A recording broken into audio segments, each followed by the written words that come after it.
CET na po yung common trend nito. Dia lagi ngomong din. This is yung Ayala sa brand. Para po sa mga OFWs natin, may mga wala pang bayad. Ito parang sumunod sa rental business, gano'n. Yan po yung typical na tingnan sa'yo, di ba? Mahal siya gano'n. May kita niyo po na hindi entirely true na mahal yung Ayala. Kasi handle po namin lahat ng brands. So we have Alveo, Avida, Amaya, and we also have Ayala Land Premier. And I'll show you a project that all of you can afford, but at the same time can benefit from. Ayan. Ito po yung Amaya Skies Santa Mesa. But before that, sino po ako? Ako po si Makoy. They know me as Makoy. They called me Majoy. Pero Makoy po ako talaga.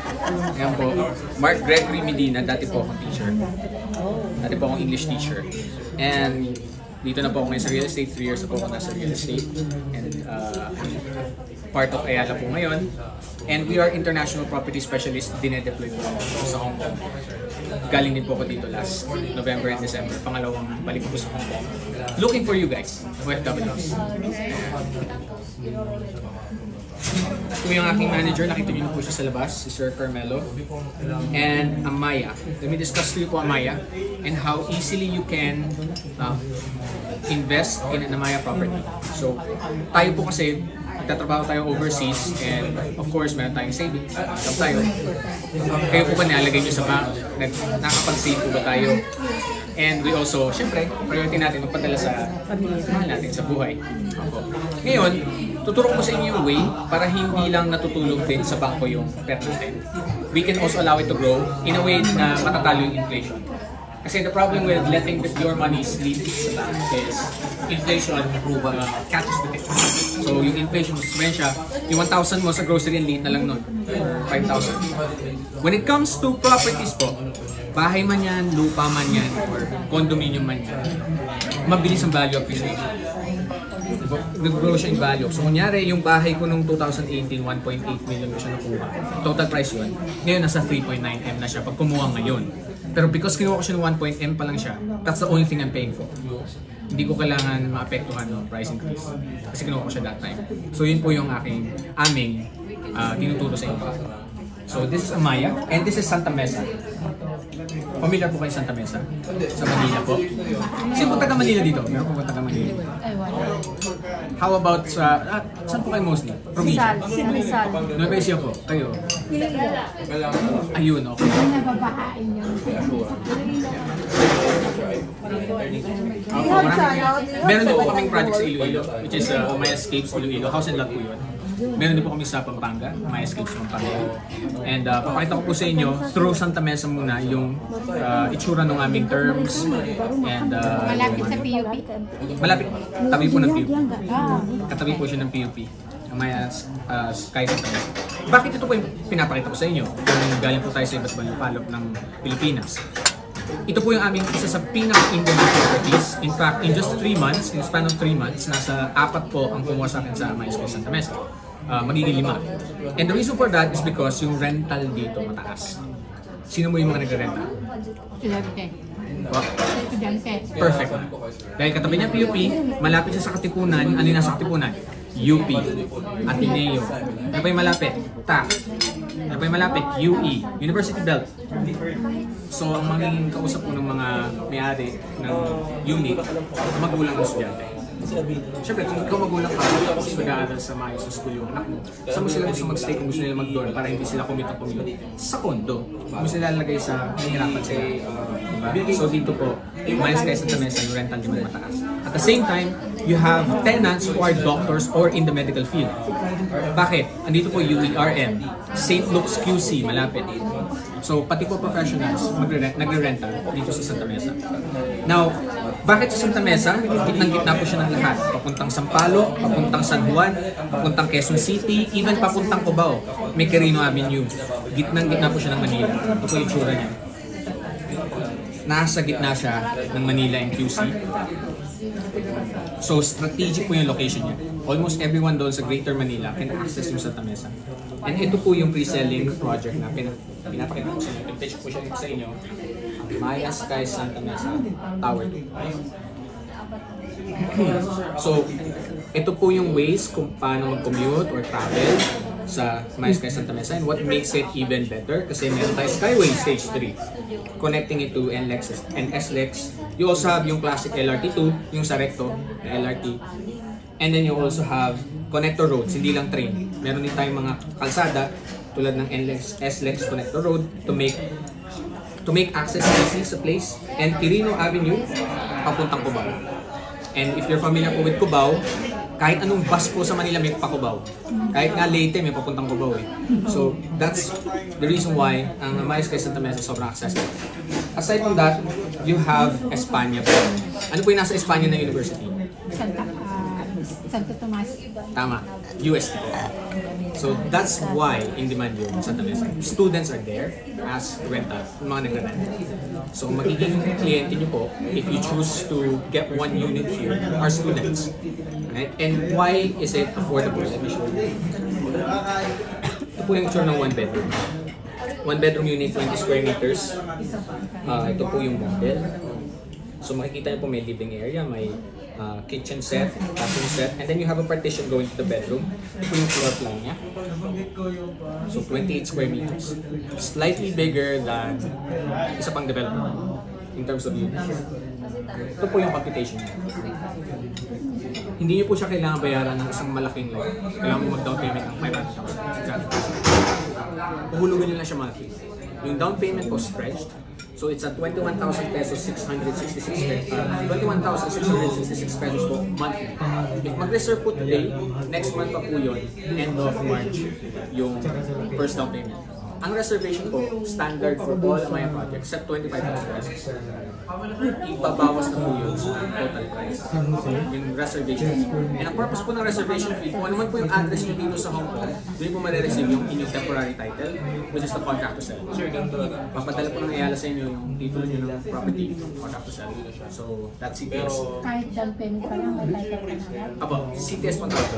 Kasi after po yung down payment stage, ma-receive nyo yung permanent title, which is yung CCT, Condominium Certificate of Title. So in the meantime, during the down payment stage, meron po kayong contract to sell, which is, titulo nyo po yun, yung pangalan nyo, nag-reserve pa lang kayo. Pero ibibigay po yun after first down payment, which is next month din. Right? And the down payment po, for 54 months, 21,666 pesos po siya. Kasi pre-selling siya. Yun ang maganda pag pre-selling. Makukuha nyo siya sa lowest possible price niya. And in fact, last year po, yung mga kumasa ng October, ang hinulong nila is 12,000, 14,000 pesos monthly. Dito rin po, same unit, 12,000, 14,000 pesos nila. Bakit? Nakuha nila mas maaga. So, ang kalaban po talaga natin, bayat lupa man yan, lote, condominium, nagmamahal siya. Right? Kasi tumataas yung demand.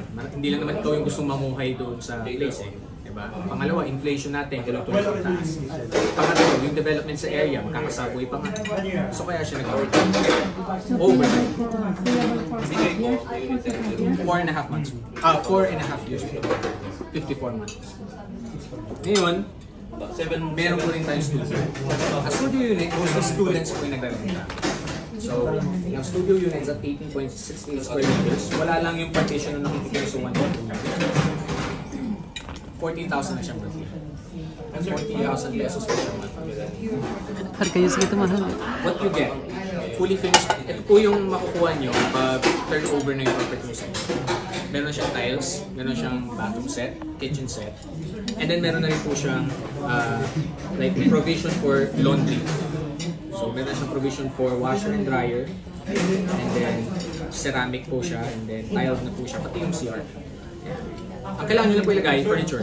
Kayo po yung bahala mag-design furniture, pero you get it completely finished. Hindi po furnished Ang furnished po yung sabihin, may furniture na. Kayo po yung bahala sa furniture, pero what you get is completely finished property. So tiles and ito po lahat. Tapos, pag po condominium, hindi lang naman po yung unit yung binabayaran. Meron din kasi kayo nito. Children's play area, amenities, swimming pool, and then you have functional rooms. Pag merong mag-date, merong mag-celebrate ng birthday, may functional kayo.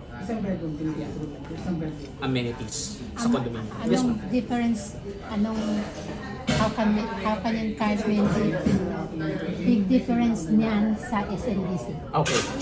Good question, ma'am. Number one po, sa Ayala ma'am, we take pride in quality. So we don't make empty promises. Hindi kami yung pinipili kayo mag-reserve. Tapos may hirapan na mag-continue ng project. We make profiling. Ako, pinoprofile ko ng maayos yung client kasi ayoko nung ano lang, takot-tingin lang. Ganun. Tapos hindi Pagdating mo din, wala naman pala. Wala naman pala, tapos nadi-delay. Ito po yung big difference namin. So, one of my marketing partners po, frustrations niya, ang number one frustration niya is yung mga projects niya sa SMBC na kinuha, delayed na bigay sa kanya. So for example, meron siyang property sa Laguna, kinancel niya yun kahit 4 years na siya naghulog. Kasi ang tagal ma-turnover. Ayun. Tatlo pa yung other projects niya.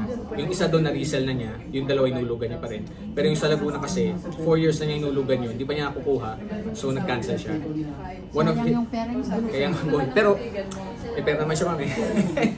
Doon sa resell niya na kasi ng property, ma'am, laki rin nung nabawi niya. Kasi nakuha niya yung property at 3 million, nabenta niya ng 6 million. 5.7. So, in that case, Andiyan siya kanina, ma'am. Opo. in that case, pag halimbawa, nabili mo na or you can find a buyer, Paano, ma'am? yung halimbawa, binili ko, hindi ko na siya ma-continue, then I will find a buyer to continue. Iba po yung resell or flipping sa pasalo. Magkaiba po yun, ma'am. Yung pasalo po kasi technically works kung hindi pa completely paid yung commitment mo doon sa binili mo condominium. Pero yung ginawa po kasi ni MP, yung nandito kanina, ma'am, is tinapos niya muna yung commitment niya, payment commitment niya, before siya nag-resell. So we help with that po, as long as you're completely done with the payments. Yun. Pero maganda kasi sa property, ma'am, for example, tapos yun na yung down payment. You get the chance na yung title niyo po, pwede nyo siya i-collateral sa bangko. Let's say lang, ma'am, what does that mean? Ano yung collateral sa bangko? Sasabi nito rin. Tapos kayo sa down payment, nagamit nyo na yung property, pero hindi nyo na kayang bayaran yung nasa bank. Nahihirapan kayo. Ang collateral po, yung title nyo sa bank, pwede nyo siyang i-bank collateral. Ay, yung title nyo po ng property, pwede nyo siya collateral sa bank. It means, yung bangko po, babayaran kayo ng certain percentage ng current price ng property. So for example, ang property ni ma'am, after 5 years, nasa 8 million na. Kunyari lang, kailangan niya ng malaking cash. Like that. You can collateral yung title mo ng property, 70 to 80% ng current price na bigay sa inyo, ma'am, in cash. Hindi mo magamit yung unit mo, syempre. Kasi basically, sinanda mo siya sa bangko. So yung bangko, bayaran ka in cash. Tapos, yung 70 to 80% ng 8 million, nasaan? Magkano yun? 6.8, 6.7 M. So yun, in cash. Mas what you call bank collateral. Kasi yung property mo, pera yan eh. Nakikita mo lang, nalala mo yan, naamoy mo. Pera yan eh, sa'yo yan eh. So technically din collateral din sa bank. Siyempre, pag di mo natubos, hindi mo mababawi yung titulo. Right? The bank can use it, yung property mo. Pero at least you get the cash. Yun po yung option nyo, ma'am. After the down payment. If for example, kailangan nyo ng cash, gano'n, or di nyo na kaya, kailangan nyo mabawi, pwede siya collateral. I think this is something na nadi-discuss niya sa SMBC, ma'am. Ibig sabihin yung 54 months na yun, down payment lang yun. Down payment po yun, ma'am. Stretch po dahil pre-selling siya. Technically, wala pa yung building. Tinatayo pa lang. 2028, 2029 po siya matatapos. Opo. Kaya pag pre-selling, mura talaga. Kahit po sa anong developer, basta pre-selling, yun yung parang factory price. Pero over time, nagmamahal po siya. And umiiksi yung payment term. Pag mahaba yung payment term, mas mura. So this is pre-selling? Pre-selling po. Tower 2. Yung Tower 1 kasi, ma'am, sold out siya agad. So, tapos na yung building, pero sold out na yung Tower 1. Ito po, Tower 2, Santa Mesa. Sige, ma'am, talagang po kayo questions. I hope natututo kayo sa akin, ma'am. Kahit medyo ano yung boses ko. Actually kasi I have nagdalawa akong ano ng SMDC, but I stopped na kasi I realized na yun pala, yung down payment ko pala, tapos another, after 5 years, another Bank term. Oh, yes. Bank amortization po. Meron po talaga tinatawag na bank So amortization. I paid earlier. No, it's okay. Thank you. Tama po yung sasabi ni ma'am. Dalawa po yung stages ng down payment or ng amortization. The first stage po ng amortization po yung hinuhulog natin monthly. Yun po yung tawag doon, amortization. Down payment muna. Yun po yung ina-amortize natin. So, yung amortization ng down payment, kay developer yung nabayaran. Kay SMBC man yan, kay DMCL man yan, or kay after the down payment stage, may amortization pa din, but this is for the bank na. Yung bank na po yung natin, yung mabayaran natin. So, karamihan po ng mga Pinoy, syempre, may pag-ibig, diba? Pero kasi kaya namin discourage din yung pag-ibig is because of the high interest rate currently. Nasa 7% siya currently. Pag po mga private banks like BPI, BDO, even Security Bank, ang liit ng interest. I think sa BDO and BPI nasa 2%. Pero if you look at Security Bank, nasa 1% ang interest rate. Housing. Right? So what does that mean po? Yung bank stage, technically, binayaran ni bangko niyo po si Ayala for the balance. Kaya yung bangko po yung babayaran niyo ng amortization monthly. Kaso lang ang taas kasi ng rate. Taas nga po ng interest rate. So halimbawa, for example, hindi ka magpapa-help ng bank, you will just pay it by cash continuously. Would it be possible? Pwede po yun. Pwede po yun. Ang problema lang po doon is malaki rin po. Kasi if you will pay in cash sa Ayala, they'll ask you pay in bulk. Like isang bulto po ng payment. Yung 80% kailangan nyo i-settle talaga. 4 million, 3 million. So settle po nila yung cash. So ganun din po yung mga. So, ganun din for the office of OFW. Kasi kailangan po ng developer ng Ayala, most specifically is the commitment kung kaya ni bank. So we really don't force people to just mag-down payment ka lang. So, Yeah, kasi sayang, really profile. dapat you have to look forward kung kaya mong bayaran yung remaining 5 million man yan, 4 million man yan. Kasi sayang ang pera mo. Tama po. And the end, parang yung friend mo sabi mo, 4 years na siya na nagkulog. Opo. Na-frustrate siya kami kasi yung tagal ma-turnover. Diba? Opo. Sayang yung pera mo, nagulog ka. Tapos di mo para matatapos. Parang na-hype pa lang. To give you perspective, ma'am, yung bahay ko po, na eto po, kinuha for my mom. Sa Cavite po yun.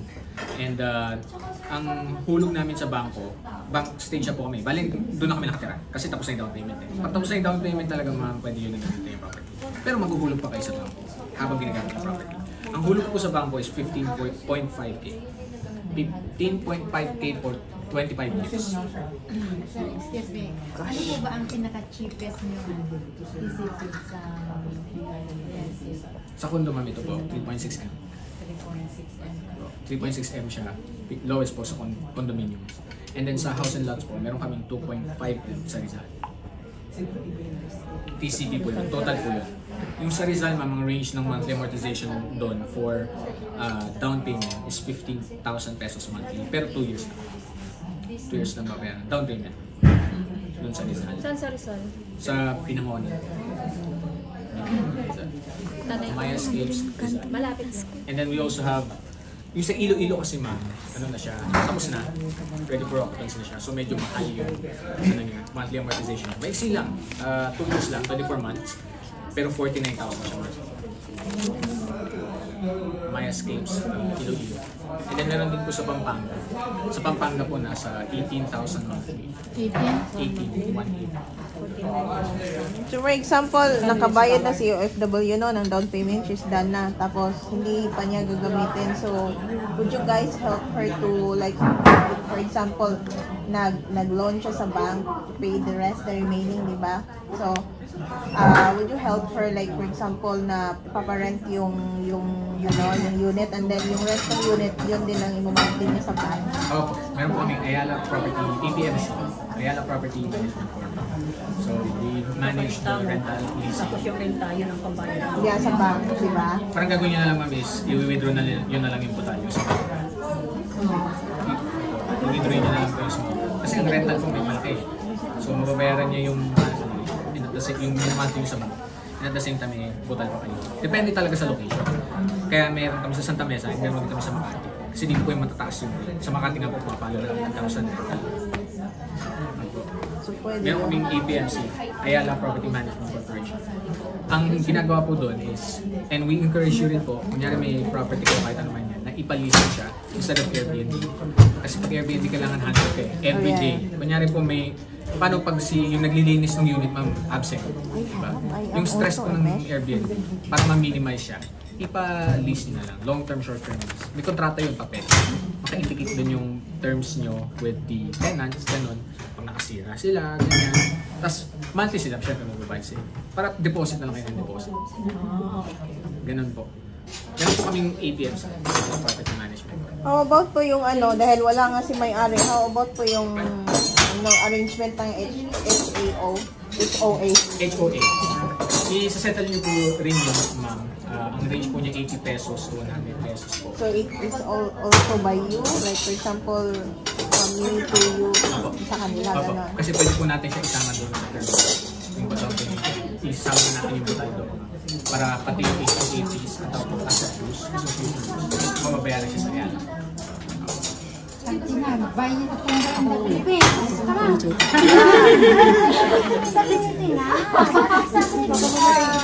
It's an investment, and then maybe in the future we will invest in Indonesia. I'm not looking for boyfriend or husband. Not boyfriend, I just said investment. We are looking for you to come. He's so lucky you will buy a house for him. No, it's Is not Tina single? Yeah. Tina is single? Yes, it's very single. Do you want to double? Single.